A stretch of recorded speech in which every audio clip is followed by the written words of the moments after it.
Bom, no momento eu sou doutoranda, né? Estou fazendo meu trabalho de pesquisa com um grupo de jovens de uma lan house.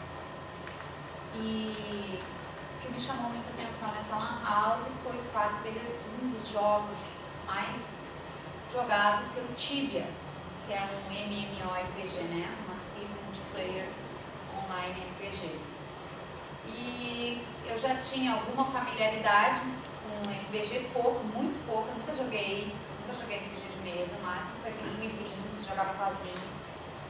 Mas na minha dissertação de mestrado eu estudei um ambiente que era como se fosse um RPG escrito, né, um MUD.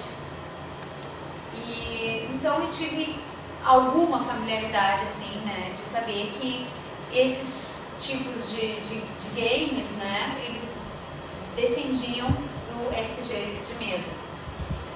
Mas o que eu pretendo conversar com vocês hoje, assim, é uma abordagem um pouquinho mais, assim, social, digamos assim, do fenômeno, né, de entender, assim, até certo modo, para que humanos as pessoas se dirigem a eles, né, e pensar um pouquinho, assim, nas predileções, nas motivações desses sujeitos contemporâneos, que somos nós também, né. Então, eu trouxe aqui duas pequenas bibliografias, assim, para a gente pensar um pouco sobre isso. Um deles é esse livro aqui, Magia dos Azanes, do Evans Pritchard. Esse livro fala de um estudo etnográfico. O que é um estudo etnográfico? É um estudo que visa, através da participação no grupo, descrever a cultura local. Então, ele estudou o Sudão, 1920, mais ou menos, né? Ele é um inglês, e ele descobriu que os Andes, né, os personagens aqui, as pessoas que ele estudou, todas as explicações para os acontecidos na vida dele cotidiana era dado pela bruxaria. Então, se uma pessoa estava andando no mato e tropeçava e cortava o pé, essa pessoa tinha sido embruxada, com certeza. Se um celeiro caísse em cima de pessoas que estavam ali, né, se cobrindo do sol, tinham sido embruxados, né? Parece bobo, assim, quando a gente pensa, né, nessas questões de magia e de bruxaria. E o Evans Pritchard, ele começou justamente com esse pensamento, assim, né? Como assim? Como é que eles acreditam que as pessoas podem ser embruxadas, né? Mesma coisa que a gente pensava, que bobagem, né? O cara bateu ali na pedra e achou que eu estava sendo embruxado. Mas, enfim, aí, conversando com os asantes, perguntando, eles diziam que, poxa, o cara caminha todos os dias por aqui, ele conhece todas as pedras, ele sempre anda aqui. Por que que hoje ele tocou na pedra e cortou o pé? E a mesma coisa do celeiro, né? Então tem uma partezinha que eu vou ler para vocês.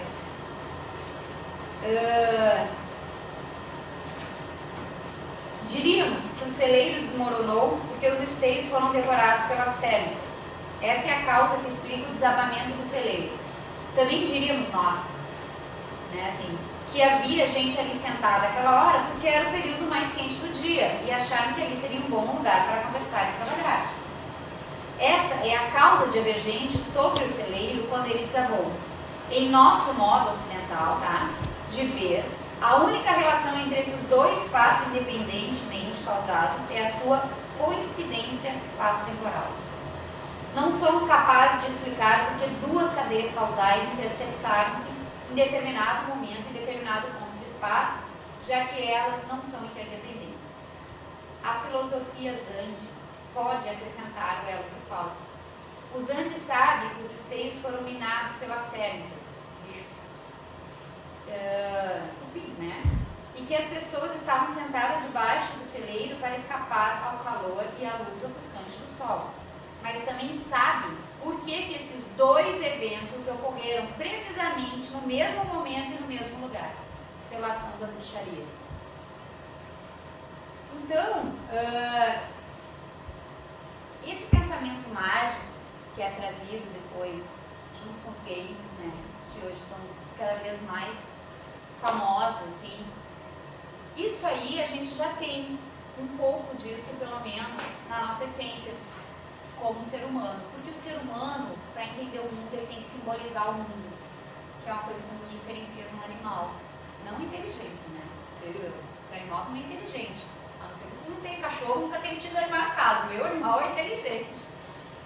Então, o que diferencia? Vocês nunca vão ver um animal orando diante de um pedaço de pau assim, ó. Nunca vão ver. Isso é uma característica humana. Então, agora eu vou fazer uma pergunta assim para vocês, né? Puxaria uma bobagem. Como é o nome daquela planta que se coloca em casa e tira o olho grande, uma planta verde? Coloca numa planta em casa, assim. Pra tirar o olho grande, ninguém sabe. Comigo ninguém pode é uma. Tem uma outra que usa. Espada de São Jorge, muito boa. Aquele que usa de chaveiro para dar sorte. Hã? Isso, tem uma pata, pé de coelho. Né? Então, assim, a gente acha que isso aqui é um pensamento primitivo. Né? A gente, isso aqui é primitivo, quem é que acredita nisso aqui, né? Se eu botasse uma macumba ali na porta e dissesse para vocês quando entrassem aqui, pula, pode entrar, entra. Todo mundo ia entrar, eu ia ficar, opa, então eu vou passar mais aqui pelo cantinho, né? Eu não acredito, mas só para evitar, né? Então eu saio chutando batata quando encontro nas esquinas, que é de oferenda. Quero ver, quem tiver coragem vai ir comigo, numa oferenda seguida depois, assim, pisotear as batatas. Quer dizer, a gente não acredita, mas não pisoteia, só para evitar qualquer coisa que possa ver. Quer dizer, essa presença do sobrenatural, ela está sempre muito forte nas nossas concepções, no que a gente acredita que é o mundo, como o mundo se dá. Né? E isso é uma coisa que eu percebo muito dentro dos jogos de RPG, que é uma coisa envolvente. Né? Ali tu tem, por exemplo, a primeira vez que eu me deparei, quando eu vi o jogo, o game, tinha lá um medidor de mana. Eu não sabia o que era mana, eu tinha lido o que era mana. Eu falei, o que mana pra vocês? Todo mundo sabe o que é mana no jogo, né? Eu não sabia, eu disse, como assim o personagem tem mana? Achei fantástico, disse, nossa, que legal, sabe? Esse estudo aqui é de 1924, Marcel Mose, tá?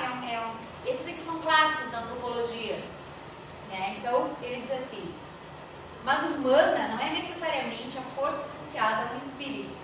Ele pode ser a força de uma coisa não espiritual, como uma pedra de fazer brotar os inhames ou de fecundar os porcos, de uma erva de fazer cair a chuva, etc. Mas trata-se de uma força espiritual, isso é, não age mecanicamente e produz seus efeitos à distância. Podemos mesmo ampliar ainda mais o sentido dessa palavra e dizer que humana é a força por excelência, a eficácia verdadeira das coisas, que corroba sem aniquilar a ação mecânica delas. Ele quem faz que a rede pegue, que a casa seja sólida, que a canoa mantenha-se firme no mar. No campo, ele é a fertilidade. Nos medicamentos, é a virtude salutar ou mortal. Na flecha, é o que mata, sendo aqui representado pelo osso de morto de que a flecha é munida. E etc, etc. Tem um capítulo todo nesse livro que fala sobre isso. Então, imagina a minha impressão, assim, eu estudei isso como sociedades tradicionais, sociedades tribais, aí eu chego no meio de um grupo de adolescentes que estão jogando um jogo que não tem mana lá dentro. Eu disse, nossa, mas o que é o mana? Foi a pergunta que eu fiz. Eles não sabiam dizer o que era o mana, eles diziam, tu tem que estar sempre com o mana cheio. Né? Era só o que eu sabia, eu tinha que estar sempre com o mana cheio. Eu tinha a minha própria explicação sobre o que era o mana, porque eu já tinha lido. Eles não entendiam, eles só sabiam que era uma força importante para tu fazer diversas atitudes dentro do jogo, né? Tu conseguir fazer geralmente ligado à magia, né? Então, pensar um pouco esse sujeito que está jogando, eu acho que exige um pouco da gente pesquisar sobre quem é o indivíduo. Se a gente parte um pouquinho mais para a antropologia, que hoje em dia é chamada de urbana, a gente vê que tem diversos estudos tentando entender como que a gente consegue viver em sociedade, num mundo que exige cada vez mais que as pessoas se atomizem, se separem, fiquem distantes. Né? Quantos de vocês aqui, de repente, não são do interior, terminaram vindo para a capital para estudar, porque tem que ter um futuro, porque tem que, sabe, produzir, porque tem que no futuro tem que se dar bem, no futuro. Então, assim, são exigências que são parte da nossa cultura. Às vezes a gente não sente isso, né? Eu sou livre, eu sou tão livre. Mas a gente está imbuído nesse sistema, a gente está dentro. Né? Então, entender um pouquinho os interesses dessa pessoa, eu acho que na hora da gente começar a inventar, a produzir, a pensar num game, eu acho que pode ajudar bastante. O que é mais comum que a gente vê, principalmente quando é MMORPG, são jogos que necessitam de narrativa, onde a narrativa tem um papel fundamental. Tu olha lá na história do game, tem mitologia grega dos pés à cabeça, deuses que são deuses, mas que têm defeitos humanos. Né? E aí tu começa a desvendar todo um universo assim, que envolve mana, que envolve bruxaria, magia, né? E aí eu fiquei espantada. Os RPGs têm feito muito sucesso, né? Partindo aí, não é mais uma juventude, né, de 15 anos que só que joga, como eram os videogames, começaram assim praticamente, né? Era só quem tinha ali 13, 14, 15, aí quando iniciou o videogame era quem jogava. Os pais não jogavam videogame, não entendiam, porque tem toda uma estética de compreensão para entender aquele game. Quando eu fui jogativa, eu tomei muito pau, eu não entendi, eu disse, desce aqui no buraco, e eu, que buraco, não era uma coisa que para mim não fazia sentido. Na verdade era um monte de pedra, assim, que tu clicava e abria o buraco. Como é que eu ia adivinhar isso? Isso para mim não é percebido. Sabe, para eles é comum. Né? Então tem toda essa coisa. Hoje não, hoje os games estão sendo jogados por pessoas de diversas idades, inclusive o Second Life movimentando dinheiro para fora do game. Né? Ontem eu estava vendo uma reportagem de uma imobiliária, de uma empreendedora que vai lançar um prédio de apartamentos para compra, e no Second Life fez a mesma coisa, lançou o mesmo prédio, então de maneira de criar uma propaganda online. Então a gente vê assim como isso está movimentando as pessoas. Algumas coisas que o meu trabalho ainda é inicial, estou escrevendo a tese agora, né? Eu sempre fiz a parte do campo, que é pesquisar, ver o que eles jogam, o que eles fazem. Então agora eu estou na parte mais escrita, assim, eu não tenho grandes, nem sei se eu vou encontrar grandes respostas, né, para dizer como interpretar esse fenômeno dos games. Mas o que eu noto assim, é que numa sociedade onde a dificuldade de tu criar laços, né, de tu criar proximidade com as pessoas é tão grande, os games realmente é uma chance de tu criar uma comunidade firme, uma comunidade coesa. Pode durar um tempo, mas durante aquele tempo, o que eu percebi é que aqueles laços eles eram muito firmes, né, e terminavam unindo um grupo de pessoas que logo depois, em função dessa outra coisa maior, cultural, que meio que te empurra, que é que tu tem que trabalhar, tu tem que ganhar dinheiro, tu tem que se sustentar, tu vai casar, sabe? Essas pessoas começaram a se distanciar. Então, assim, uma outra característica dos games que a gente nota é que quanto mais potencialidade tem o game, mais atrai. Né? Então, no início, eram só os games escritos, né? Linguagem ASCII, de computador, só do teclado. O máximo que tu tinha era ASCII arte, que tu fazia com os caracteres do teclado, tu fazia desenho de castelo, desenho de floresta, desenho de personagens e tal. Hoje em dia a gente já tem uma interface gráfica, meu Deus do céu, né?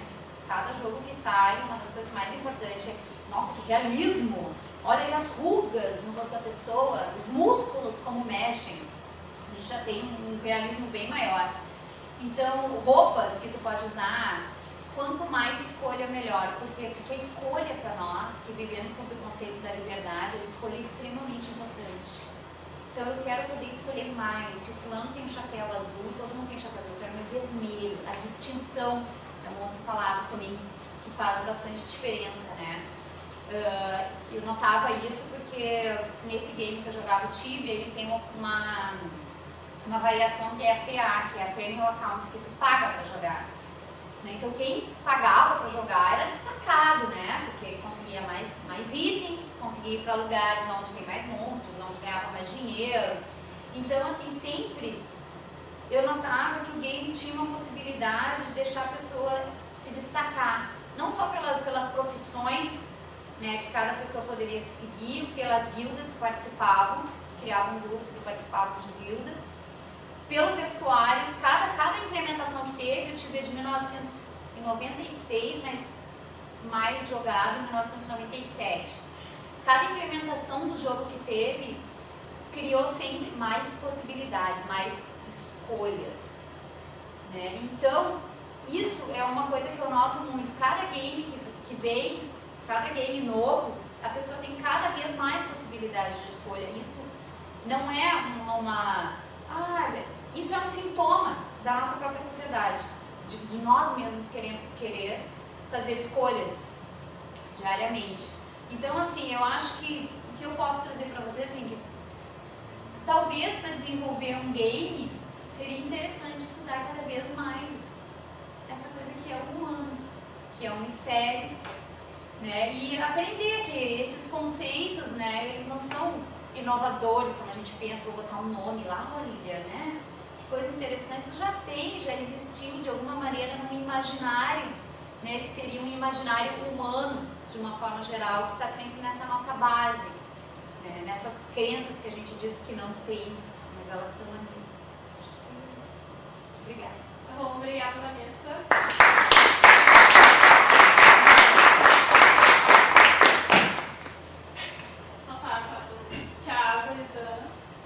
A gente vai falar da história do RPG, mas de características dele, da evolução.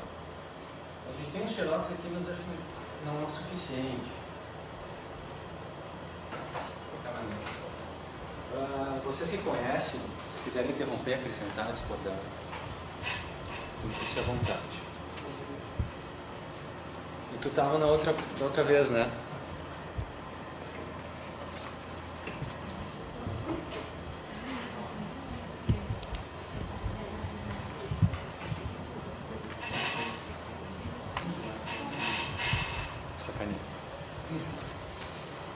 Tipo de evolução, mudança de jogos de guerra, war games, que é tipo um war, só que com uma infinidade de regras muito mais complexas.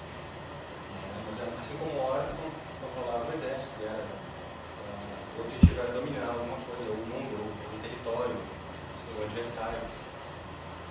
E aí, baseado nesse jogo, alguns amigos aí tem várias lendas de como foi criado, mas a partir disso um grupo decidiu fazer algumas alterações, em vez de controlar exércitos, controlar um personagem só cada um. E aí dá uma característica mais pessoal para o seu personagem, só que de forma ainda bastante rústica. Que no início as temáticas eram só medievais, continuava sendo só para conquistar e destruir, e adquirir algum tesouro, coisa assim. Na década de 80 já era uma febre, surgiram temáticas novas como super-heróis, cenários futuristas, e daí há uma infinidade mais de cenários, porque eles já podiam variar, tipo, o que tu quer? Vamos fazer uma coisa do Velho Oeste? Então vamos, porque já tinha regras que possibilitavam uma flexibilidade no jogo. Na década de 90 foi acrescentado ao jogo a parte, surgiram jogos que davam um pouco mais de ênfase ao lado interpretativo da história. Porque os personagens tinham qualidades, tinham defeitos, tinham limitações, tinham objetivos que não eram só conquistar. Então tu tinha um objetivo grande, por exemplo, podia ser conquistar, mas tu tinha as tuas formas de como fazer isso. tinha teus dramas pessoais e tudo mais. E foi com esse tipo de jogo que as mulheres começaram a jogar o RPG, porque antes era só homem, porque era parte de conquistar e destruir. E as mulheres, por causa delas não, mas como teve essa entrada no teatro mais, elas tiveram interesse em participar. Okay. Aí o que é o RPG? Essa é uma pergunta que dizer o que é realmente para quem joga, principalmente sabe, eu acho que entende, o que eu vou falar é muito difícil, porque para entender mesmo só jogando. Só tu vê, ou tu vê um grupo, ou tu participa, tu tem que estar junto para pegar. Então, o que é o RPG? O RPG, como eu consegui assim, tentei escrever aqui numa poucas frases, ele é uma mistura de teatro com jogos de estratégia. Jogos de estratégia por quê? Porque tu tem um objetivo, ou tu tem vários objetivos. E jogo de teatro, porque tu representa um personagem. Tu não tem que pegar uma pecinha e movimentar ela para a direita ou para a esquerda só. E, sei lá, em cada casinha tu tem um objetivo fixo. Não, tu vai representar coisas, tu vai poder mudar o teu cenário, mudar a história, a proposta. Tem uma liberdade muito grande para fazer isso. Tá? Pode ter liberdade de escolha. E aí ele difere do teatro e da estratégia, porque os jogos de estratégia costumam também ter um objetivo definido. Tu começa o jogo já sabendo qual vai ser o teu objetivo final. O RPG não. O RPG, por mais que tenha um objetivo final, tu pode criar, o mestre, no caso, pode criar diversas quests ou missões secundárias. Quer dizer, o que tu quer? A missão final é conquistar o mundo. Mas o que tu vai fazer para chegar lá? Tem que conseguir uma espada que possa matar não sei o quê, ou tu tem que conseguir recursos suficientes para montar um exército para aquilo, ou fazer acordos políticos, enfim, tu pode criar várias curvas, vários caminhos secundários até tu atingir o teu objetivo principal. E ele difere do teatro, porque o teatro, a maior parte dele, ele já, no que tu pega um roteiro, tu sabe o teu personagem do início ao fim, o que ele vai ser, tu sabe quais são todas as características. E no RPG não. No RPG tu monta o personagem, tu pode ter uma ideia inicial para ele, mas com a interação dos outros jogadores e das missões que forem colocadas, tu pode criar particularidades. E de repente, depois de um tempo X do jogo, tu diz, eu pensei tal coisa com o meu personagem, mas agora eu vou mudar, porque eu acho que com o decorrer ele ficou mais egoísta, ficou mais isso, ele gosta de tal coisa, então tu vai com o tempo, tu vai sempre acrescentando características do teu personagem que vão enriquecendo o jogo inteiro. Não é só tu que vai fazer isso, todas as pessoas vão fazer, todos os jogadores. Aí definindo quem são os participantes do RPG. Se dividem em duas categorias, os jogadores e o mestre. Os jogadores são aqueles que representam um personagem. Ou seja, todo mundo que vai ser criado, ele vai ser um personagem. E vai dar as características desse personagem e do rumo que esse personagem quer ter. O mestre é o cara que vai chegar para os jogadores e vai dizer, o mundo é assim, a situação política desse mundo é essa, essa e essa, as questões sociais são essas, as raças que tem são essas aqui, e é nisso que vocês estão inseridos. Os jogadores seriam, comparando ao filme, os atores do filme, e o mestre como se fosse o diretor, inicialmente, o diretor e roteirista. Só que com o decorrer do tempo, como nada é estático no jogo, os jogadores e o mestre se tornam roteiristas e, de certa forma, diretores, porque todos têm a liberdade para fazer isso. Os jogadores estão, assim, a palavra final é do mestre. O jogador tem a liberdade para dizer, eu quero ir para a direita, não para a esquerda, eu quero fazer isso, não aquilo. E o mestre vai dizer, se tu fizer isso, tudo bem, tu pode, aí tu está fazendo, ele vai te dar as consequências dos teus atos. Só que em algum momento ele pode dizer, não, isso aí tu não pode fazer. Então ele é a única, digamos assim, a única limitação do teu personagem. Porque, de forma geral, tu pode fazer o que quiser. Claro que de forma que não atrapalhe a história de preferência.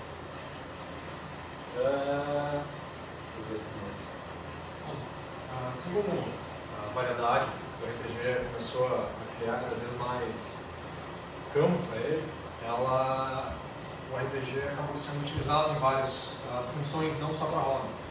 Inclusive, tem três, acho que grandes categorias, que seria a simulação, que é usado exércitos, em empresas, simular médicos também, simulam situações onde tu tem que resolver um problema e através do role-playing, através dessa farsa, né, tu pode testar opções e descobrir o que funciona e o que não funciona.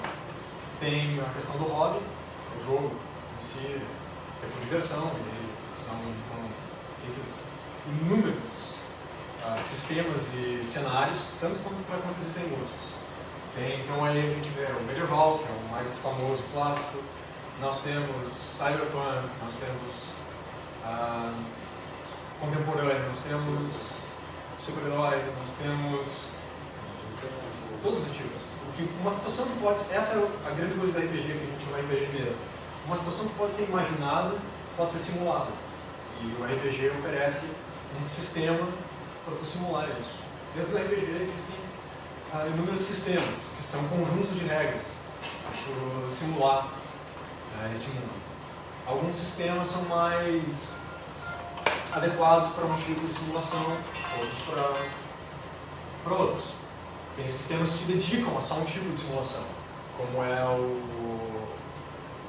que é o Battletech, que ele é só para fazer combates entre naves, na verdade são mechas, né, combate de robôs. Tem sistemas que são mais genéricos, como o GURPS, exatamente isso, genérico universal role-playing system, serve para qualquer coisa. Você pode imaginar, pode fazer com GURPS. Tem sistemas que são para ser simples, como o TWARPS, que é para qualquer pessoa aprender, jogar em 10 minutos e fazer uma história. Tem sistemas que botam ênfase no role-playing, no drama, que é o caso do storytelling. As regras são bem mais vagas e simples, que é para as pessoas poderem se colocar no drama. Tem sistemas que são para pessoas que gostam de detalhe. Tem um sistema que é o Deimos Corporation, que foi feito por engenheiros. Então ele é todas as coisas são resolvidas em newtons. Então o jogado precisa de muita paciência. Tem jogos que tem tabelas, inúmeras tabelas. Eu não lembro exatamente o nome do jogo agora, não é o Ars Mágico, mas é um jogo que tem tabelas de críticos com tudo. Críticos para ataque, tem tabelas de críticos com o videocassete. Você dá o videocassete, faz o crítico, tem uma tabela especial para resultados com isso. Então, essa dimensão de que é aqui, simplesmente qualquer coisa que puder imaginar, torna o jogo muito atraente, útil e inesgotável. E um outro aspecto do jogo é o aspecto pedagógico. Você pode usar ele para ensinar pessoas. Inúmeras coisas também. Existe um sistema que foi feito no Brasil, deve ter em outros lugares também, onde são usados problemas primários para resolver os problemas do jogo. Então, por exemplo, para acessar uma sala, você tem que acertar uma pergunta científica. Tem que resolver uma combinação de moléculas, tem que resolver um problema matemático, saber respostas de geografia.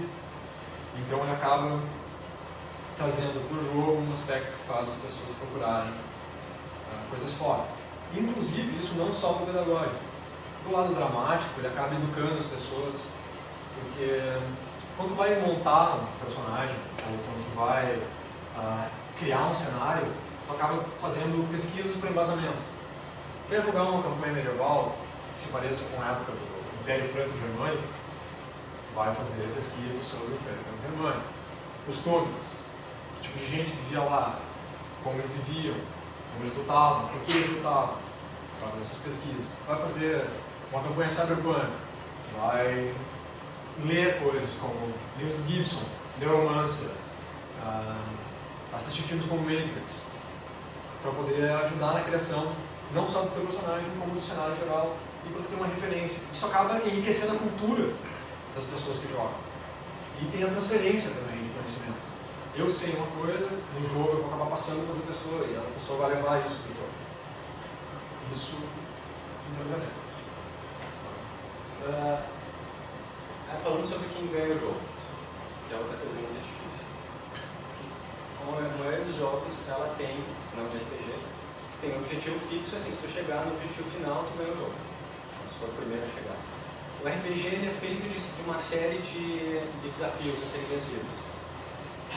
Então, sei lá, salvar a princesa, recuperar uma carga, não sei o quê, matar alguém e tal. Aí, de forma geral, como isso não é um objetivo final, que só vem a crescer o teu personagem, a desenvolver ele mais, a gente diz que ganha todo mundo que está jogando. Porque tu ganha porque tu está te divertindo, está passando tempo com os amigos, tu está falando bobagem. Enfim, o fato, a união ali em volta daquela mesa, ela gera mais do que só o jogo. Então, além de tu ganhar o jogo, porque o teu personagem está crescendo, os objetivos estão sendo alcançados, tu ganha com a interação. E aí, falando de como se monta o personagem, a gente está falando aqui de características, né, e tal, falou ainda de como fazer isso. Como o Thiago falou, tem diversas regras, diversos sistemas de como tu vai montar o personagem. O sistema não é um livrinho de 5, 6 páginas, ele te traz toda eu não trouxe fichas hoje. Na verdade, até pode ser um troço de 6 páginas, tu é um negócio de 2 páginas. Os trecos é para ser supervisão. Os mais conhecidos são, porque eles precisam de regras. Como a liberdade é muito grande, tu tem que contar com uma quantidade de regras muito grande, porque tu sabe que tu está lidando com a criatividade humana. Então, se o meu jogador fizer tal coisa, qual é a minha reação? O que eu tenho que fazer? Sabe? Então, cada sistema ele te diz como é que tu vai montar a parte física do teu personagem, como é que tu vai dar características mentais para ele, características psicológicas, tanto boas quanto ruins, tanto qualidades quanto defeitos. E ele te dá uma série de páginas para te explicar lá. Assim, esse é passo a passo como tu vai montar o teu personagem. Tem sistemas em que tu pode criar vários personagens e nenhum vai ser parecido com o outro. Tamanha a liberdade que tu tem de criação. E como tu tem, além das qualidades, tu tem defeitos, tu também te dá uma outra série de características que vai te diferenciar de outro jogador. Porque, poxa, se em qualidades tu já pode criar uma série de diferenças, com qualidades combinadas com defeitos, então tu separa e dificilmente tu vai ter um parecido com o outro.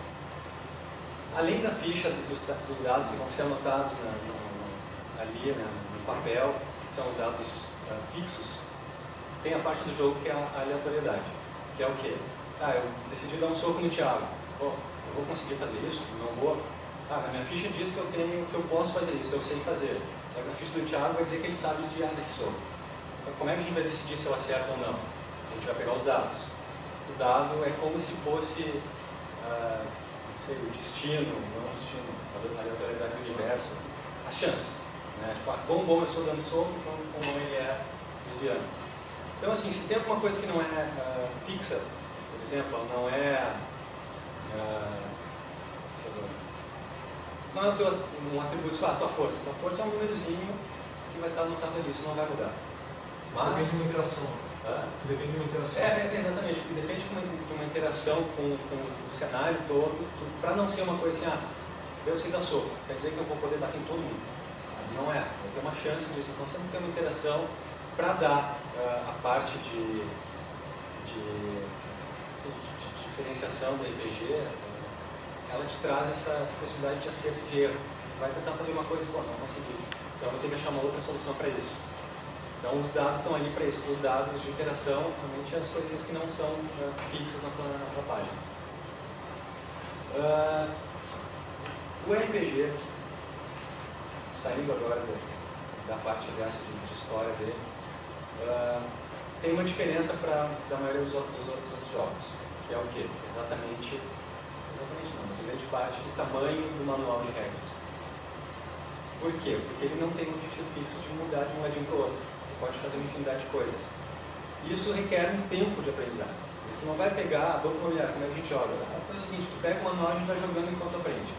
Não vai ser o jogo de Banco Imobiliário, mas ali tu já pega bastante da temática, da mecânica do jogo. O RPG não, ele vai exigir de ti que tu vá jogar algumas vezes, que tu vá discutir com alguma pessoa para dizer, não, a regra é assim, não, acho que não é por isso, isso e isso. Então, o tempo de aprendizado é maior, o que gera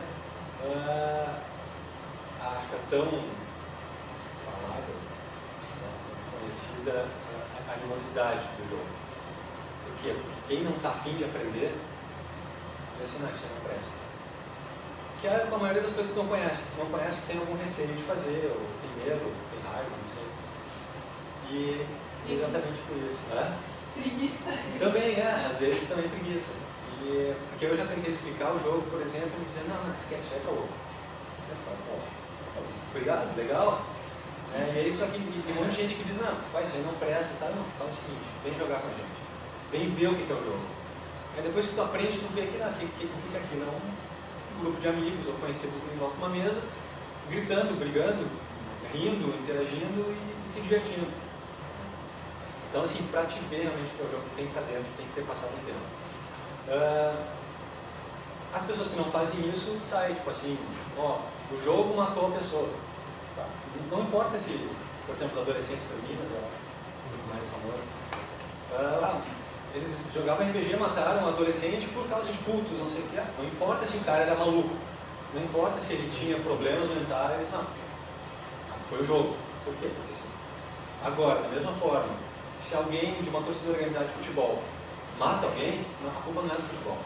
A culpa é da pessoa que usou mal o futebol para soltar a raiva e tal. Então, por quê? O futebol é difundido, o futebol todo mundo sabe o que é. Então essa acho que é uma barreira que o RPG tem.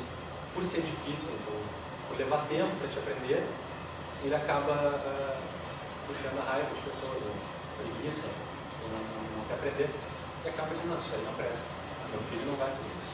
E um dos motivos porque nas vendas de... assim, porque os livros, como assim, qual é a moral? Tu montar um personagem herói. O que um herói vai enfrentar? Não vai enfrentar um gurizinho assim e tal. Não, tu vai, de forma geral, tu vai enfrentar demônios, vai enfrentar criaturas gigantescas, coisas que quando tu olha, eu vejo uma foto, uma imagem, tu vai dizer, olha só o que a gente está enfrentando, isso é difícil, mas vamos lá, né, vamos adiante. E as pessoas que não conhecem e veem assim, olha ali, tem um demônio naquele livro. Mas o que eles estão fazendo com esse demônio?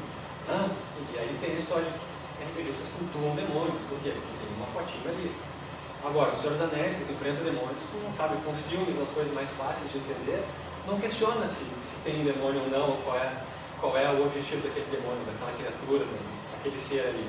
O RPG já se assume, de forma geral, que aquilo ali está porque os jogadores estão, de alguma forma, doentes, ou tem algum problema. A história, por exemplo, do documentário, a gente está fazendo isso para dizer o quê? Que o documentário tem um lado, além de hobby, ele tem um lado bom, que é o lado pedagógico e o lado psicológico. Pedagógico por isso, porque tu tem que fazer pesquisa. Tem não, de forma geral, tu faz alguma pesquisa para caracterizar teu personagem. Tu vai fazer um jogo no Japão medieval, tu vai ver qual é a história do samurai. Tu vai descobrir que tinha um que foi maior que o outro. Tu vai querer, como é que era a espada desse cara? Vou querer fazer uma coisa parecida. Qual era a motivação dele? Qual era a filosofia? Isso com todos os momentos da história mundial. Tu vai tentar te localizar nela. Então, ele te leva ao lado de aprendizado. Tu acaba lendo mais. Por quê? Porque tu vê, eu joguei um jogo no Japão medieval. Tem um livro sobre Musashi, que é o maior samurai, não sei o que, eu vou ler, para ver se tem alguma coisa parecida. Eu tenho um jogo medieval, vou assistir o 300, filme agora, por quê? Porque tem uma batalha de Esparta, vamos ver se é parecido com a história, não é? Então tu sempre está te aperfeiçoando, buscando alguma coisa para melhorar